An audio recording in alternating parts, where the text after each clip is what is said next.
Good morning lads, my name is Vatinium and today we're going to do something quite different as we're not going to be playing on the Purecraft multiplayer server. Instead, I thought it would be an interesting idea to draw some parallels between microeconomics and general Minecraft server economies, as well as go through some of the do's and don'ts. You see, economy seems to be a subject that a lot of people enjoy getting involved in one way or another when it comes to Minecraft multiplayer. However, the subject itself might seem quite daunting at first, and this video is here to simplify some of the basics of economics. Just to clarify, this video does not only take microeconomics into account, as it will also bring up a few topics and dilemmas that are directly connected to business economy. So let's get started. The first thing we should learn about are some simple market forms. There are three types of market forms which you can see listed on the screen. Monopoly is a market form where there's only one producer available on the market, meaning that the company or producer is able to cash in on some massive profits. There are two different types of monopolies though, as there are two different ways that a monopoly situation may occur. Now, the first kind of monopoly is created through the government intervening with the market itself. A great example of this is the alcohol retail market in Sweden, where only the government itself is allowed to distribute alcohol in stores. The other kind of monopoly is called a natural monopoly. Now, a natural monopoly is a monopoly that is created through vast initial investment requirements, which deters competitors from entering the market, leaving usually only one producer to take over the entire market. Now, usually some would say that a natural monopoly in particular is quite a bad situation, as the monopolist is a private actor, meaning that the prices of said good would be completely up to that private actor, meaning that the monopolist would go for a pricing that will allow for maximum amounts of profits, leaving the consumers no choice but to buy an overpriced product. Normal monopolies that occur due to the government intervening, however, is usually seen as a good thing, as it is a way to control a market that has vast negative externalities such as alcohol, drugs, etc. Now, how does this apply in the world of a Minecraft multiplayer server? Well, let's have a closer look at that. The initial investment in this case is determined by a server admin or a small group of people, meaning that the market of the server will be run either through a dictatorship or a meritocracy. And I'm using meritocracy in a bit of an unusual way here, as meritocracy is usually based on competence, which isn't necessarily true in this sense, meaning that natural monopolies can, in this sense, be removed from a theoretical perspective. However, there is something we will have to clarify before moving on from that argument. Every single player on a server will have the same opportunities as everyone else. Everyone is able to build farms, grind for materials, etc. This means that everyone can become a producer on the market. This means that if a server were to remove the initial investment requirements to set up a shop, we should more or less be able to completely avoid natural monopolies, right? No. The reason why this answer is no is quite simple. Minecraft is a game, meaning that the player is in control. If the player is in control, the result that each player end up with will vary, meaning that the different players' ability to collect certain items will vary in efficiency. This means that if a player isn't capable of getting their own materials due to whatever reason, they will have to rely on other players. So now you might be thinking, oh no, I don't want a natural monopoly to take over my server. And to those thinking that, calm down. Natural monopolies will only occur if the item in question is hard to get your hands on. For example, beacons, netherites, elytras, etc. Those kinds of exclusive items. Now, of course, these items will be decided by the community, as different communities vary in skill level, and there may be some hindrance for a certain farm or something similar on the server itself. This means that in order for a player on a server to create a natural monopoly, they'll have to do something that no other player is capable of doing. So what would happen if we were to try to get rid of that monopoly? Well, that would mainly affect the consumers. This would mean that the only supplier of that specific item is gone, meaning that the consumers will be the ones to take the biggest loss. The amount of players on that server will also have an impact on whether a certain market will become a natural monopoly, as servers with lower populations are more likely to end up as monopolies, and the vice versa for servers with larger populations. So in short, natural monopolies on Minecraft servers is actually nothing to be worried about. The next market form we should discuss is a form called oligopoly. Now, an oligopoly is the most common market form on Minecraft servers that you will come by. An oligopoly is defined by having a few retailers and usually sell products that are differentiated. Now you might be wondering what differentiated means, as that word is usually tossed around in an odd context that might not be easily understood. Now, differentiated essentially means different. However, that refers to the perception of the good or service, not whether the service or good actually is different. Now, oligopolies are usually quite frowned upon for the same reasons that monopolies are. Now, here's where I need to clarify something. There's nothing wrong with oligopolies. What people are usually referring to when they say that oligopolies are bad is a phenomenon called cartels. Now, this is something that servers should look out for when it comes to the economy. When all major actors of an oligopoly form a pact, usually regarding market prices, it is possible to simulate a monopoly.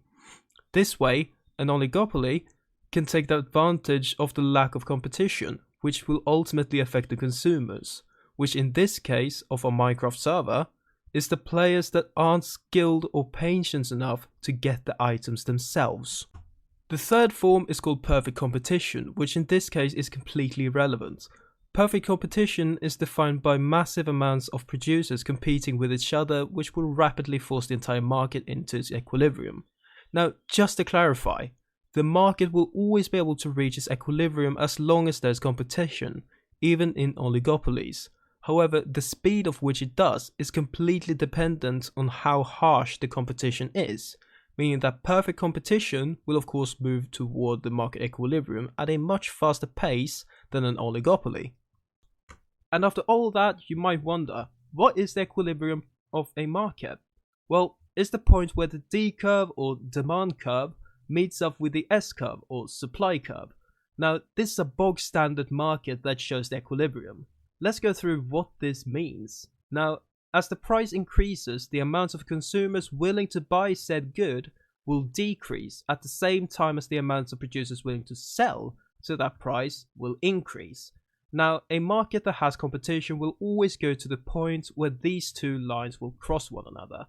Now, this point will mark out both the equilibrium price as well as the equilibrium quantity. Now, to explain why this happens, we'll have to take a look at something called competition. If there's harsh competition present on the market, there will always be incentive to push down your prices as long as the items are homogeneous. This means that if we were to start selling potatoes on the market for $5 per potato, most people would find that really expensive. So what would happen? The competitors would undercut my prices in order to steal my customers. This leaves me without any customers, which gives me the incentive to undercut the competitors and so on. This means that the prices will continue to go down until we hit the point where we will only break even from our sales.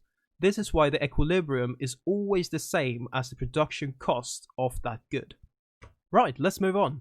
Now, servers in general can be described as a spectrum of different skill sets. Now, different skill sets will of course vary in relevance when it comes to economy. For example, a good PvP player might struggle on a non-PvP vanilla Minecraft server, just like a builder might struggle on a server where there isn't a demand for builds, right? Yes and no. Different skill sets will lend themselves for different tasks. For example, a PvPer might not be particularly great at building mega farms, but they do excel in combat. What does this mean? Well, in 1.16, they've added a new structure called bastions.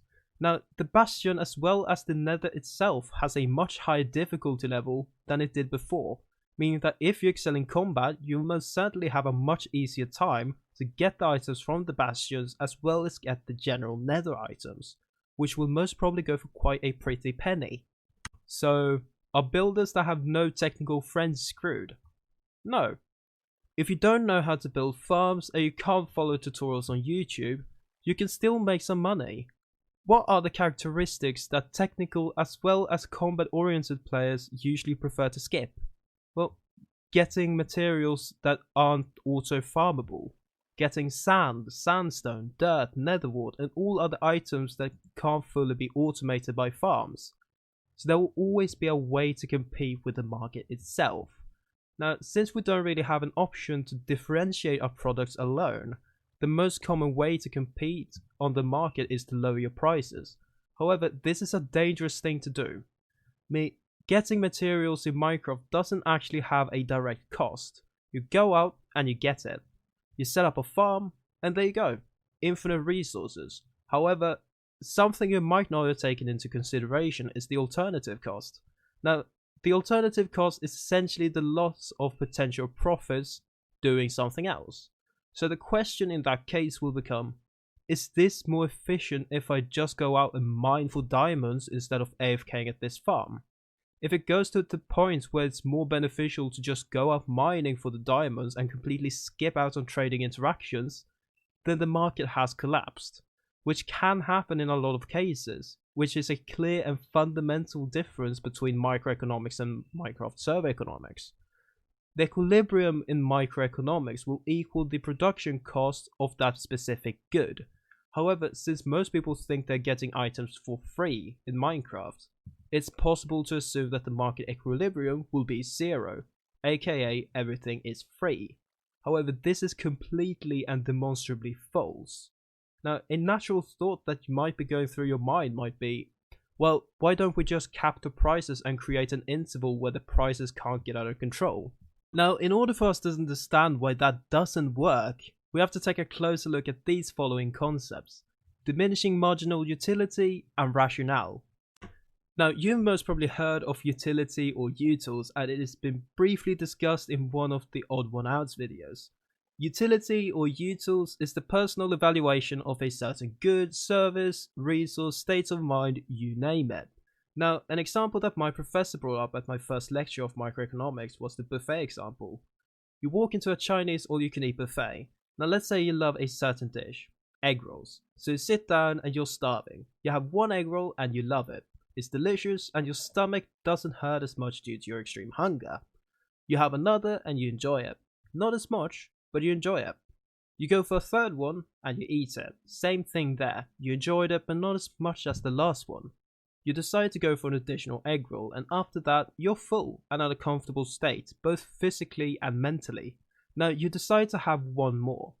Now this one didn't taste as good and now your stomach hurts from eating too much. Now this is what the utility function could look like during your visit to the restaurant. As you can see, the utility, or in this case happiness or satisfaction, is increasing quite sharply here in the beginning, but it's diminishing as you eat more of them. And this is how utility usually works, whereas in this example a good can yield negative utility. However, usually the marginal utility goes towards zero, but never really reach it. However, how each good affects each person varies, meaning that we can only discuss this hypothetically. Now, let's move on to rationale. What does it mean in this sense? This might anger a few socialists out there, but here it goes. A rational person will always act in its own interest, meaning that every single person on this earth is rational. However, there's no such thing as absolute rationality, as the action will be determined by the expected utility, meaning that it is an unconscious estimation of the result, not the actual result itself. This is why some people make more mistakes than others in specific topics or tasks. Now, if the action that you will commit is expected to yield more utility than committing a different action, you'll always go through with the action that yields the highest utility. And as an interesting side note, this means that there's no such thing as selflessness.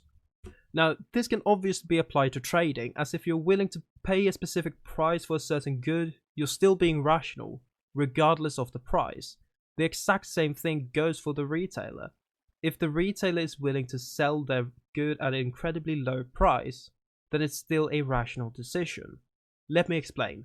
If you were to go to a shop and buy a certain good, then that means that the good you bought had a higher expected utility than the money you paid for it, meaning that it was a rational decision to go and buy that good. And then again, this can be applied to the retailer as well. If you're willing to sell a certain good to a specific price, then you value that money more than you value the good that you sold, meaning it's a rational decision. Now, let's go back to the question before. Well, why don't we just cap the prices and create an interval where the prices can't get out of control? This would mean that you would either not affect the market at all, aka it wouldn't even be binding, or you could potentially cut out parts of the trading, meaning that a black market will most probably appear and act as a substitute for the trades that should originally have taken place. Now, a question that needs to be properly answered before you set up an economic system for your Minecraft server is, who are we doing this for? Or who is supposed to benefit from this system? Now, usually the answer is really quite simple. We do it for the consumers, aka the players that need this system, rather than the producers. On a Minecraft server, the producers will do just fine, as the producers are made up by the players who are skilled enough to have enough materials to supply more than just themselves. So naturally, the winners of a Minecraft economic system should be the consumers, not the producers. Now, this brings us on to some of the general don'ts of a Minecraft economic system. Now, don't be self-centered. Never go thinking, what do I want, or wouldn't it be cool if? Rather, you should be thinking, what would be the most efficient and make most logical sense? Don't throw in random requirements like forcing the players to perform a step dance show on Discord before they're allowed to build a shop. If it doesn't make logical sense, don't do it. Never stand in the way of creativity. Now, what is it that makes Minecraft so popular? Well, it's a platform for people to let loose their creative minds, making impressive builds, redstone machinery, etc. Don't stand in the way of that. If any of your rules is a hindrance to any form of creativity that is welcome, then it's time to reconsider the system. Don't stand in the way of natural economic progression. Now, this is a big one. Some systems out there have made sure to keep all producers on an equal playing field, regardless of skill level, progression in the actual game, etc. Everyone will still have the same opportunities on that market.